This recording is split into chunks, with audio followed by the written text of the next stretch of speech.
নির্বাচনের গত 21 জানুয়ারি প্রতীক বরাদ্দের পর সারা দেশের ন্যায় ভোলার চরপেশনেও 22 জানুয়ারি থেকে প্রচারণা শুরু হয়েছে। চরপেশন ভোলা 4 অর্থাৎ চরপেশন ও মনপুরা আসনে বিএনপি থেকে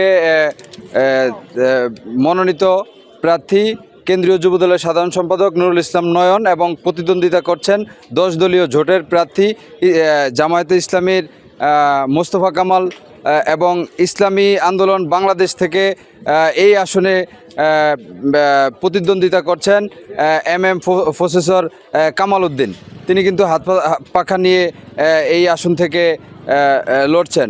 তো গত 22 জানুয়ারি থেকে কিন্তু এই চরপেশনে মোটামুটি নির্বাচনী যে আমেজ সেটি কিন্তু সারা দেশের ন্যায় চরপেশনেও বিরাজ করছে। এবং আমি এই মুহূর্তে রয়েছি চরপেশনের দুলারহাট বাজারে। আপনারা দেখতে পাচ্ছেন আমাদের আসলে আমরা বেশ কয়েকটি প্রার্থীকে কিন্তু আমরা দেখেছি তারা তাদের প্রচারণা চালাতে, এবং এই মুহূর্তে আমি যেটি দেখছি সেটি কিন্তু এখানকার যিনি আছেন বিএনপির কেন্দ্রীয় যুবদলের সাধারণ সম্পাদক এবং বিএনপির মনোনীত প্রার্থী নুরুল ইসলাম নয়ন তার পক্ষে কিন্তু লিফলেট বিতরণ করছেন, অর্থাৎ ব্যবসায়ীদের মাঝে লিফলেট বিতরণ করছেন।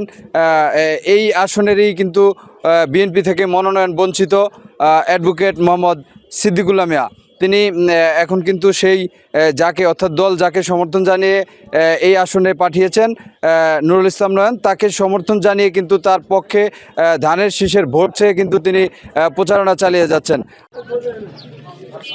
ভোলা 4 চরপেশন ও মনপুরা এই আসন থেকে কিন্তু বিএনপির মনোনয়ন বঞ্চিত, অর্থাৎ অ্যাডভোকেট সিদ্দিকুল্লাহ মিয়া কিন্তু এই আসন থেকে বিএনপির মনোনয়ন প্রত্যাশী ছিলেন এবং তিনি দীর্ঘদিন এই ভোলা 4 আসনে কিন্তু ব্যাপক নিজস্ব অর্থায়নে ব্যাপক উন্নয়ন করতে আমরা শুনেছি। তো তিনি আজকে আমরা দেখতে পাচ্ছি যে বিএনপির মনোনীত কেন্দ্রীয় যুবদলের সাধারণ সম্পাদক নুরুল ইসলাম নয়নের পক্ষে কিন্তু তিনি ব্যবসায়ীদের মাঝে লিফলেট বিতরণ করছেন। আমরা একটু তার সঙ্গে কথা বলতে চাই এবং জানতে চাই তার আসলে। ধন্যবাদ আপনাকে।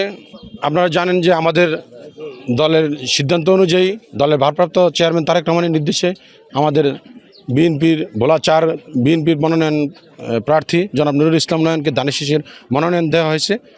যেহেতু আনুষ্ঠানিকভাবে প্রচারণা শুরু হয়েছে, আমি তার পক্ষে আজকে দুলারহাট বাজার সকল স্তরের মানুষের কাছে লিফলেট বিতরণের মাধ্যমে ভোট প্রার্থনা করছি।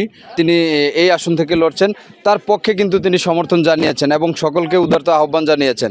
তো আপনার মাধ্যমে দর্শকদের একটি বিষয় জানিয়ে রাখি, এই চরপেশন এবং মনপুরা আসনে মোট ভোটার সংখ্যা রয়েছে 5,02,007 জন।